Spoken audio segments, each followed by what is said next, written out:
Study IQ IAS, अब तैयारी हुई अफोर्डेबल।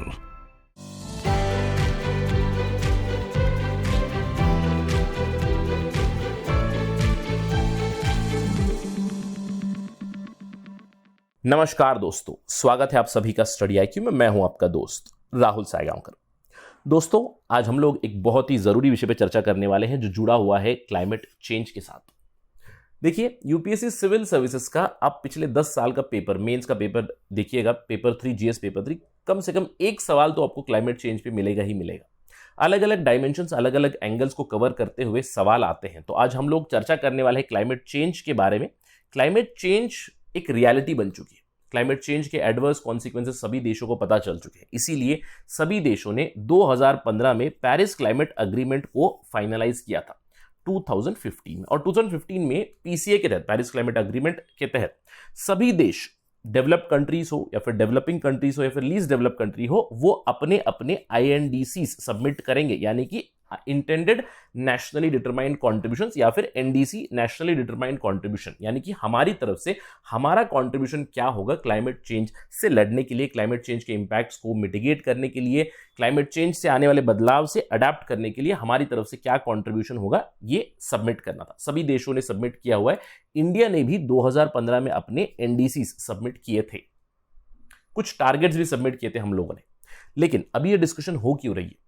क्योंकि अगस्त 2022 में सरकार की तरफ से एक फॉर्मल कम्युनिके जा चुका है यूनाइटेड नेशंस को, यानी कि UNFCCC, United Nations framework convention on climate change को, कि इंडिया अपने NDCs अपडेट कर रहा है। इंडिया अभी और भी ज्यादा स्टिफ टारगेट्स ले चुका है अंडर NDCs। आप यहां पे देख सकते हो, बाय 2030 इंडिया ये कह चुका है कि 50% power capacity will be from non fossil fuel sources, और इंडिया की तरफ से फॉर्मल लेटर, फॉर्मल कमिटमेंट जा चुका है। तो अगर आप यूपीएससी सिविल सर्विसेज मेंस की तैयारी कर रहे हैं 2022 के लिए, इस चीज को नोट कर लीजिएगा, very important from current affairs point of view, आगे आने वाले एग्जाम के लिए भी, कि INDCs में हमारे या फिर NDCs में हमारे बदलाव आया है। इससे पहले कि हम लोग इस बदलाव के बारे में डिस्कशन करें, एक छोटा सा आपको बैकग्राउंड दे देता हूं। जैसे कि मैंने आपको बताया, क्लाइमेट चेंज एक रियलिटी हो चुकी है। क्लाइमेट चेंज, अभी सभी लोग मानते हैं कि ग्लोबल वार्मिंग हो रहा है, क्लाइमेट चेंज हो रहा है। इंडिया की बात करें तो इंडिया में देखिए, क्लाइमेट चेंज की वजह से कई बार एराटिक रेनफॉल हो जाती है, बिन मौसम बारिश हो जाती है, ड्रॉट्स आ जाते हैं, फ्लड्स आ जाते हैं, साथ में यही प्रॉब्लम्स आ जाती है। इसके अलावा डिजास्टर्स भी बहुत ज्यादा हो चुके हैं, फ्रीक्वेंट साइक्लोन्स हो चुके हैं।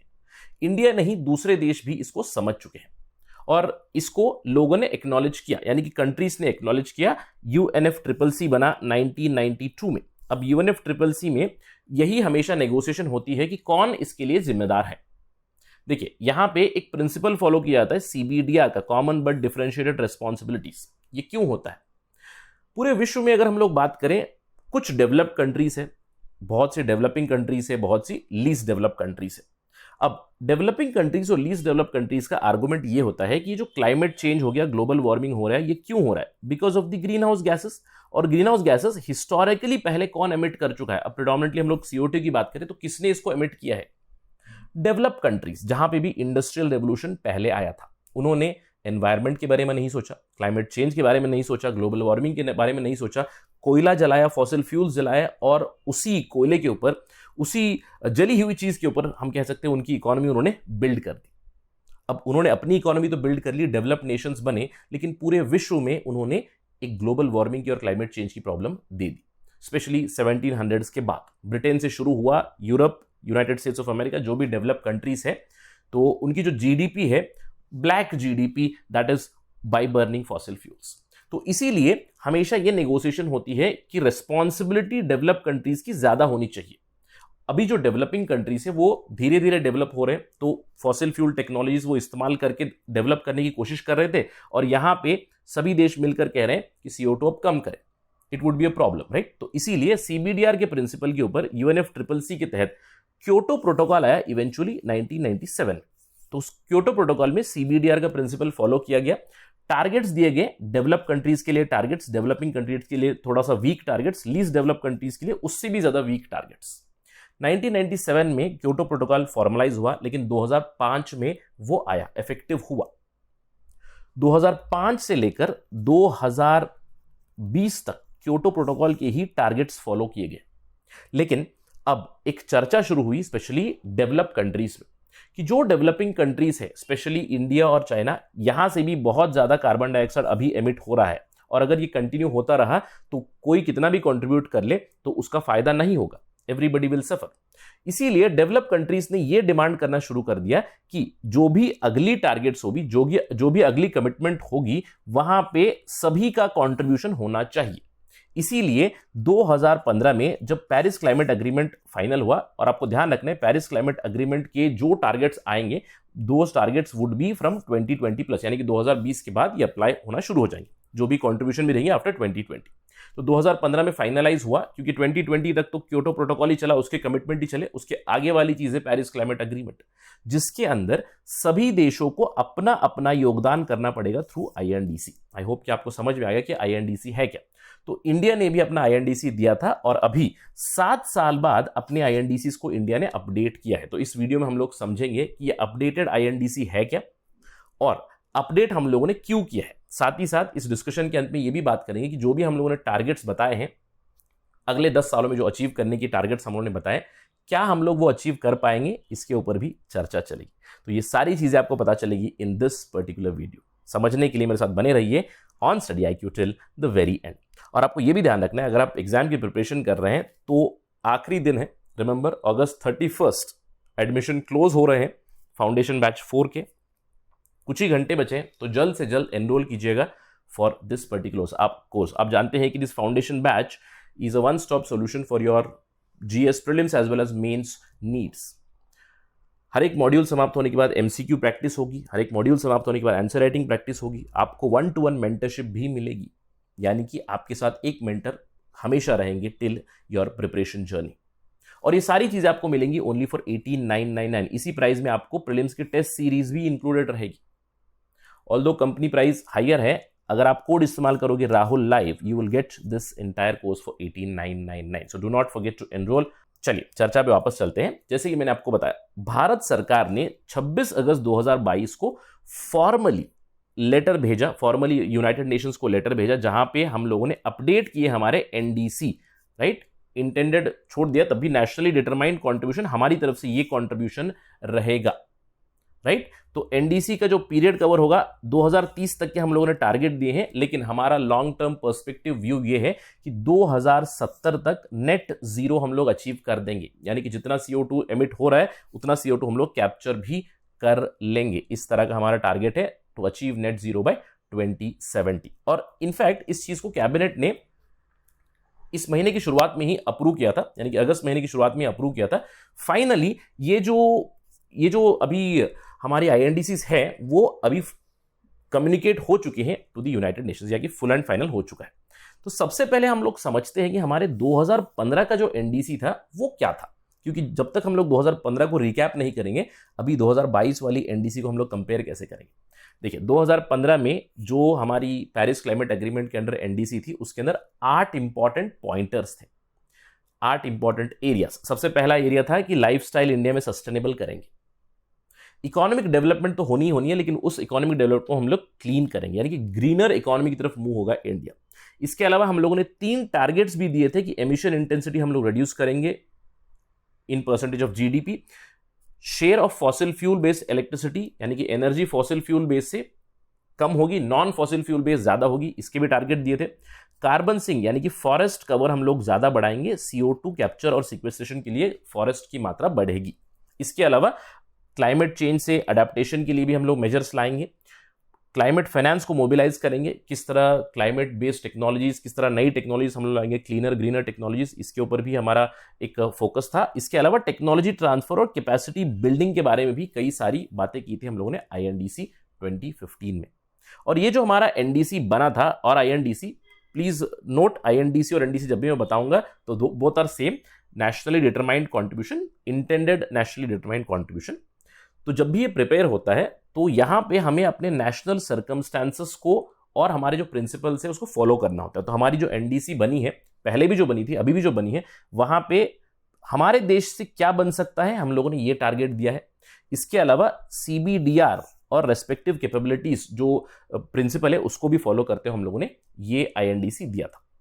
लेकिन अभी हम लोगों ने एक नया आईएनडीसी भेजा है। Let me take you directly to the communique. देखिए, ये है वो लेटर जो एमओईएफसीसी से गया टू द यूएनएफसीसीसी। यहां पे आप देख सकते हो भूपेंद्र यादव, 23 अगस्त को ये लेटर गया, और इसके साथ ही साथ हमारा आईएनडीसी भी गया। ये एक अपडेटेड डॉक्यूमेंट है। This is the document that we send. जहां जहां कर्सर मूव हो रहा है वहां पे आप देखिएगा जरूर।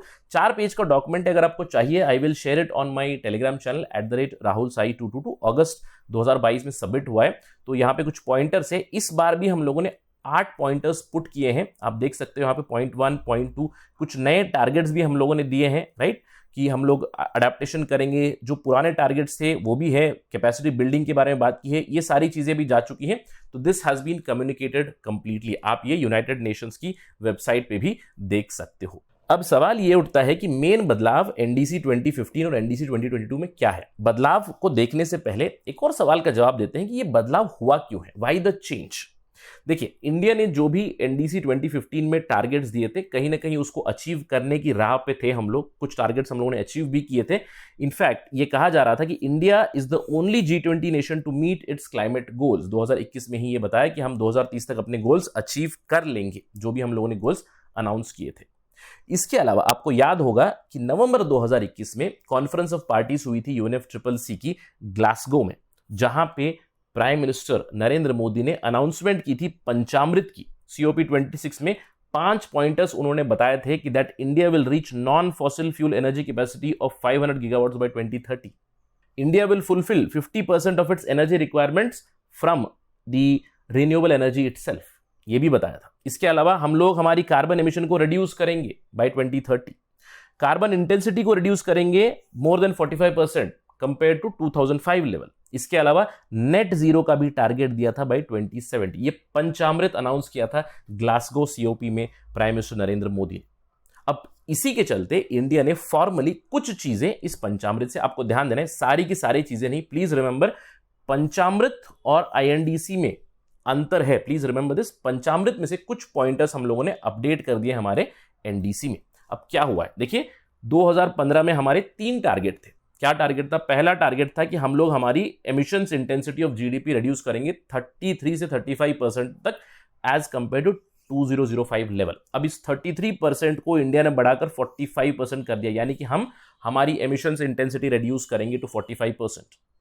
इसके अलावा जो हमारी कंप्लीट इलेक्ट्रिक पावर आएगी, इलेक्ट्रिसिटी जो जनरेट होगी, वो नॉन फॉसिल फ्यूल सोर्सेस से 40% ये घोषित किया था। इस टारगेट को हम लोगों ने ऑलरेडी कहीं ना कहीं अचीव कर लिया है, और अभी इंडिया ने इसको और भी स्टिफ बनाया है।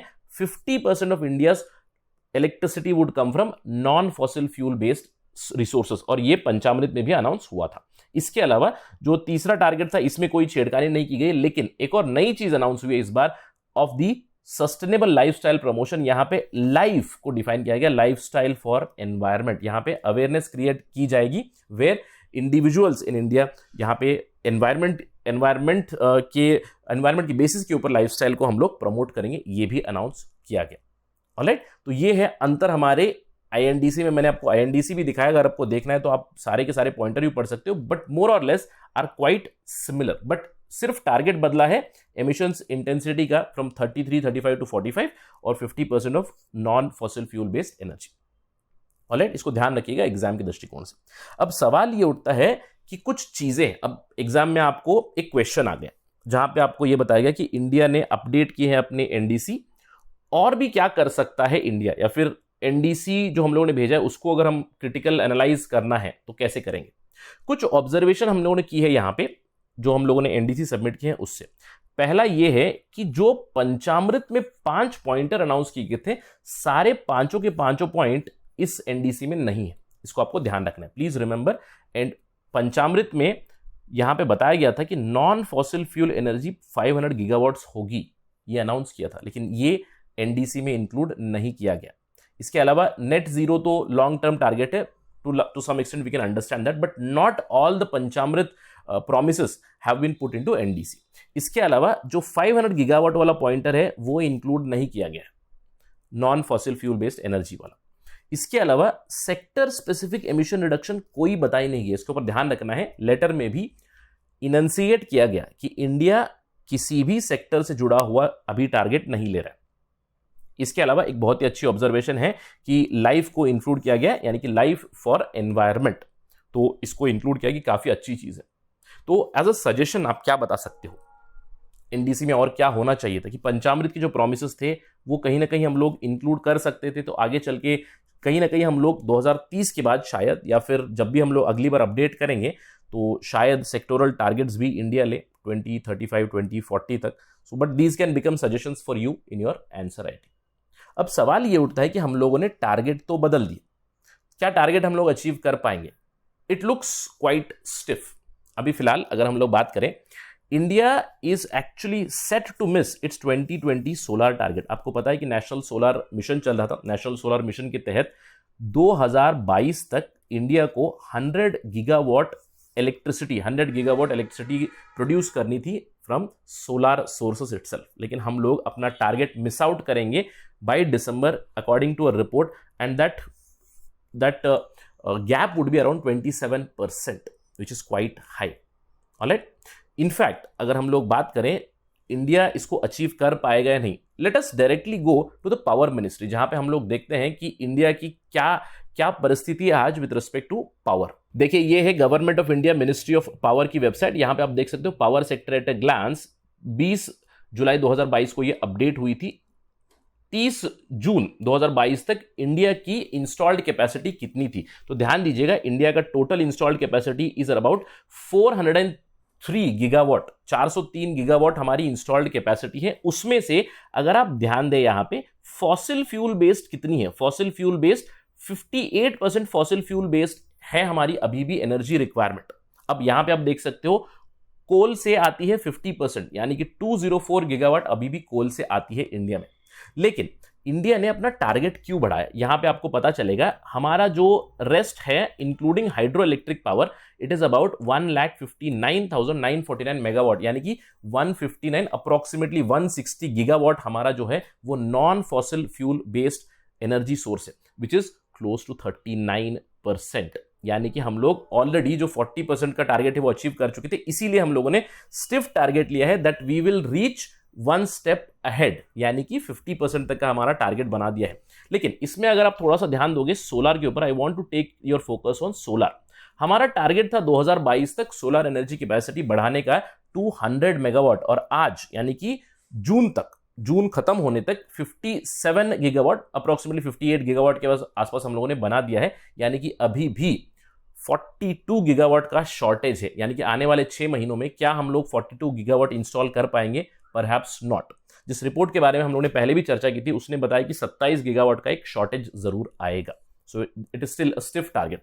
इसके अलावा न्यूक्लियर एनर्जी हमारी है 6780, इसीलिए हमारा टोटल अभी फिलहाल non fossil fuel based power बनता है 41.5%। यानी कि कहीं ना कहीं जो हम लोगों ने प्रॉमिस किया था UNFCCC को, उसको अचीव किया है 40% का। इसको अभी बढ़ा दिया गया है कि 2030 तक ये इंडिया चाहता है कि 50% हो। इसीलिए मैंने आपको बताया कि one of the critical point would be कि पंचामृत में हम लोगों ने अनाउंस किया था कि 500 गीगावाट, ये जो हमारा non fossil fuel based energy होगी, ये 500 गीगावाट होगी। अभी हम लोग 160 गीगावाट के आसपास है। आने वाले 8 सालों में और अप्रोक्सीमेटली मैं कहूंगा 340 गीगावाट ऐड करने की बात कर चुके हैं already prime minister Modi at the COP26, but इस टारगेट को अभी तक हम लोगों ने कमिट नहीं किया है। तो कहीं ना कहीं अगर हम लोग कमिट कर दें, so we might move towards that side, but nonetheless India is moving towards its NDC। और आपको ध्यान रखना है कि हम लोगों ने अपडेट किया है हमारा NDC, और आप जानते हैं कि इंडिया की commitment towards climate change fight has been commendable. कई सारे इनिशिएटिव्स ले चुके हैं हम लोग। इंटरनेशनल सोलर अलायंस शुरू कर चुके हैं हम लोग दूसरे सारे इंस्टीट्यूशंस के भी भाग है। इनफैक्ट प्राइम मिनिस्टर मोदी को champion of the earth award भी मिल चुका है। So we are on a right track towards achieving our climate goals. इसके ऊपर हमारी नजर कंटिन्यूसली रहेगी। जब भी इसके ऊपर कोई अपडेट आएगी या फिर कोई खबर आएगी तो हम लोग फिर से डिस्कस करेंगे on study IQ। That is it right now here. Thank you for watching this video. जय हिंद। स्टडी IQ IAS, अब तैयारी हुई अफोर्डेबल।